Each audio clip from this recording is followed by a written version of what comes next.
Ketika Presiden India berdiri di hadapan jutaan rakyat dan dengan lantang mengumumkan dirinya telah memeluk Islam, suasana negeri mendadak berguncang. Sorak takbir membelah udara, dan di jalan-jalan, rakyat yang telah lama tertekan segera meluapkan keberanian mereka dengan menghancurkan patung-patung dewa yang selama berabad-abad dipuja. Batu-batu berhala runtuh satu persatu, menjadi saksi sejarah bahwa sebuah bangsa yang dulu tenggelam dalam kesyirikan, kini bangkit menuju cahaya tauhid. Delhi, ibu kota India, sedang dalam suasana yang tenang ketika sebuah berita besar mengguncang negeri itu. Pagi yang biasanya penuh dengan hiruk-pikuk lalu lintas dan suara klakson, tiba-tiba berubah menjadi pagi yang penuh dengan ketegangan. Semua televisi nasional, media daring, hingga radio menyiarkan langsung sebuah pidato resmi dari Istana Presiden.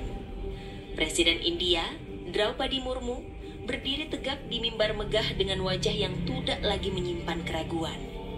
Tatapannya tajam, matanya berkilat penuh keyakinan, dan suaranya mantap saat menyampaikan sesuatu yang tak pernah diduga oleh rakyatnya. Aku, Draupadi Murmu, dengan kesadaran penuh, mengucapkan syahadat, dan dengan ini menyatakan diriku sebagai seorang muslimah. Aku bersaksi tiada Tuhan selain Allah dan Muhammad adalah utusannya. Kata-kata itu meluncur seperti petir yang menyambar langit cerah. Seluruh ruangan hening. Para pejabat tinggi yang duduk di kursi undangan terbelalak. Para jurnalis yang hadir di aula pers istana terdiam. Sebagian menjatuhkan alat tulis mereka, sebagian lagi sibuk menekan tombol kamera dengan tangan gemetar. Beberapa detik kemudian, suasana kacau. Media sosial meledak dengan berita itu. Judul-judul berita daring berhamburan. Presiden India masuk Islam. Keputusan mengejutkan Draupadi Murmu. Gempa politik dan agama di India. Di jalan-jalan, rakyat berkerumun di depan layar besar, di kafe-kafe, di rumah-rumah.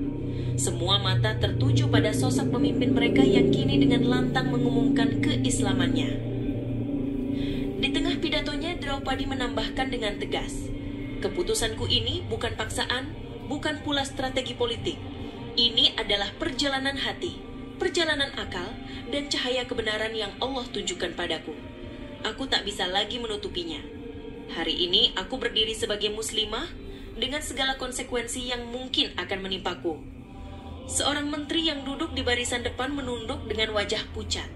Seorang jurnalis berbisik lirih kepada rekannya, "Ini akan mengubah India selamanya." Dan benar, dalam sekejap, bukan hanya India tapi dunia internasional terguncang. Negara-negara muslim menyambut dengan doa dan ucapan syukur, sementara sebagian besar pemimpin Hindu nasionalis di India merasa terhina, marah, dan tidak percaya dengan apa yang baru saja mereka saksikan. Hari itu sebuah pengumuman sederhana, tapi dengan getaran iman telah membuka lembaran baru dalam sejarah negeri dengan populasi Hindu terbesar di dunia. Malam itu, setelah pengumuman, Draupadi duduk sendirian di ruang kerjanya. Lampu meja menyala redup, di hadapannya ada tumpukan dokumen, namun pikirannya melayang jauh. Ia merenungkan perjalanan panjang yang membawanya ke titik ini. Bertahun-tahun, ia menyaksikan rakyatnya menyembah sungai Gangga yang penuh kotoran, najis, dan jasad-jasad manusia yang hanyut. Baginya itu adalah ironi terbesar. Air yang kotor dianggap suci, sungai yang tercemar dijadikan tempat ibadah. Ia bergumam dengan suara rendah. Bagaimana mungkin akal sehat menerima semua ini? Bagaimana mungkin umat manusia yang berakal masih sujud kepada air yang keruh? Kemarahannya semakin membara saat ia mengingat ritual penyembahan sapi. Hewan itu dibiarkan berkeliaran, bahkan ketika mengotori jalan-jalan, memakan sampah plastik, dan menjadi sumber penyakit. Namun jutaan orang menganggapnya suci. Ini bukan lagi keyakinan, bisiknya lirih. Berita baik bagi ini penghinaan terhadap akal manusia. Dalam sholat malam pertamanya sebagai seorang muslimah, Draupadi menangis. Air matanya menetes, membasahi sajadah sederhana yang baru diberikan oleh seorang ulama yang membimbingnya. Ia bersujud, mengadu kepada Allah dan memohon kekuatan untuk menghadapi badai yang akan datang. Ketika bangun dari sujudnya, wajahnya memancarkan cahaya. Ia tahu, Kini ia harus berkata lebih keras, tidak hanya menyimpan amarah itu di dalam hati. Beberapa hari kemudian, Draupadi kembali berdiri di podium. Kali ini suasana jauh lebih tegang. Ribuan massa berkumpul di luar gedung parlemen. Sebagian marah, sebagian penasaran, sebagian lagi penuh harapan. Dengan lantang, ia berkata, "Rakyat India, aku tahu kata-kataku akan membuat sebagian dari kalian marah. Namun aku tidak peduli. Allah memerintah kita untuk menyembah hanya kepadanya. Maka hari ini aku menyeru kalian semua. Tinggalkan penyembahan berhala, hancurkan patung-patung yang menyesatkan kalian. Jangan biarkan diri kalian terikat pada batu yang tak mampu bicara, tak mampu menolong, dan tak mampu memberi manfaat." Riuh rendah memenuhi ruangan. Ada yang berteriak menolak, ada yang meneteskan air mata tersentuh. Sebagian anak muda menatap satu sama lain, merasakan sesuatu bergetar di dalam jiwa mereka. Wahai generasi muda India, kalianlah harapan bangsa ini. Jangan biarkan warisan sesat ini menutup cahaya akal kalian. Bangkitlah, gunakan keberanian kalian untuk melawan kebatilan ini. Jangan takut, karena Allah bersama orang-orang yang berjuang di jalan kebenaran. Kalimat itu meledak seperti api yang membakar padang kering. Sebagian besar orang dewasa mungkin masih ragu. Namun para pemuda yang sudah lama merasa muak dengan tradisi usang yang menjerat mereka, mulai merasakan panggilan jiwa. Hari-hari setelah pidato itu menjadi saksi lahirnya gelombang kesadaran baru di India. Media sosial dipenuhi dengan diskusi, perdebatan, dan bahkan pengakuan dari kalangan muda yang mulai berani menyatakan diri meninggalkan penyembahan berhala. Di universitas-universitas, mahasiswa berkumpul membicarakan keberanian presiden mereka. Sebagian dari mereka mulai membaca Al-Quran secara sembunyi-sembunyi. Ada yang mencari masjid, ada pula yang mencoba belajar sholat dengan panduan daring.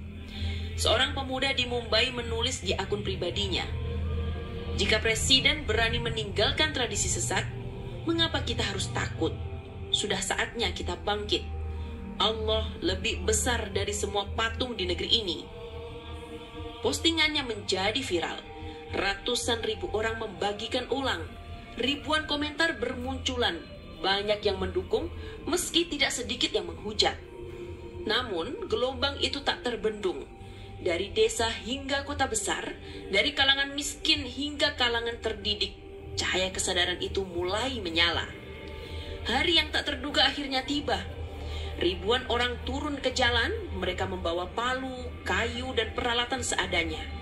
Tujuan mereka jelas, kuil-kuil besar yang selama ini dijadikan pusat penyembahan kini menjadi sasaran.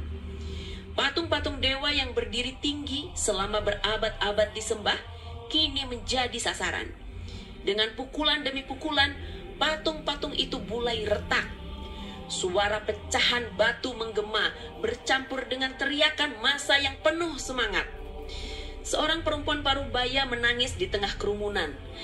Akhirnya ada yang berani menghancurkan ini," katanya sambil menutup wajah dengan tangan. Api semangat itu menjalar dari satu kuil ke kuil lain, dari satu kota ke kota lain. Rakyat yang dulu terikat oleh tradisi kini melepaskan diri dengan keberanian tak terbayangkan. Meski pemerintah Hindu garis keras mencoba menekan, jumlah massa terlalu besar. Dunia internasional terkejut menyaksikan siaran langsung. India, negeri berhala, kini sedang berada di ambang revolusi iman. Dan di balik semua itu, Draupadi Murmu berdiri tegak di istana, menatap televisi dengan mata berkaca-kaca.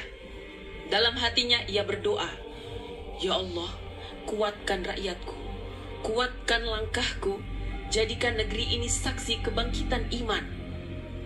Hari itu menjadi penanda dimulainya babak baru. India yang diguncang oleh gelombang Islam, dipicu oleh keberanian seorang pemimpin yang memilih cahaya kebenaran di tengah kegelapan berhala. Hari itu tercatat dalam sejarah India sebagai hari yang menguncang keheningan berabad-abad. Di tengah kota Delhi, sebuah kuil tua yang selama ini menjadi pusat peribadatan ribuan umat Hindu dipenuhi oleh massa yang berteriak penuh semangat. Patung dewa besar yang menjulang di tengah kuil itu berdiri dengan wajah kaku, seolah menantang manusia yang berani menyentuhnya. Tingginya mencapai puluhan meter, diukir dari batu yang dianggap suci. Selama ini patung itu menjadi pusat ziarah. Ribuan orang menundukkan kepala di hadapannya, mempersembahkan bunga, dupa dan sesaji. Namun, pagi itu segalanya berubah.